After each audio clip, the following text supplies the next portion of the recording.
Hello, I'm Dr. Jose, responsible for the cardiology department at the British Veterinary Centre, and I have some exciting news to share. We recently started the first cardiology interventional service in the Middle East, and we now offer a range of minimally invasive heart procedures to help patients with congenital heart disease mostly. This is possible due to this equipment next to me, a fluoroscope, which allows us to get real-time images of the hearts via X-ray. So with this we can perform cardiac catheterisms, which are surgeries where a small incision is made either on the neck or in a leg, and the catheter is introduced to reach the heart and address the specific defects. Here on this image, for example, you can see a stent being placed in the pulmonary artery of a patient. So we recently did 4 cases of pulmonic stenosis in dogs. 2 patients had balloon valvuloplasty, where a balloon is inflated to dilate the stenotic valve, and 2 stent valvuloplasty procedures, where a stent like this one here is placed to keep the valve open.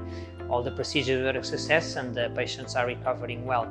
Some of the advantages of interventional cardiology and minimally invasive heart surgery: these procedures are traditionally much safer than conventional heart surgery with open chest.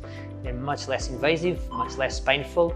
Most patients can be discharged either on the same day or the following day, and the recovery is very smooth, very quick. There's only a couple of stitches on the skin to remove, and that's about it.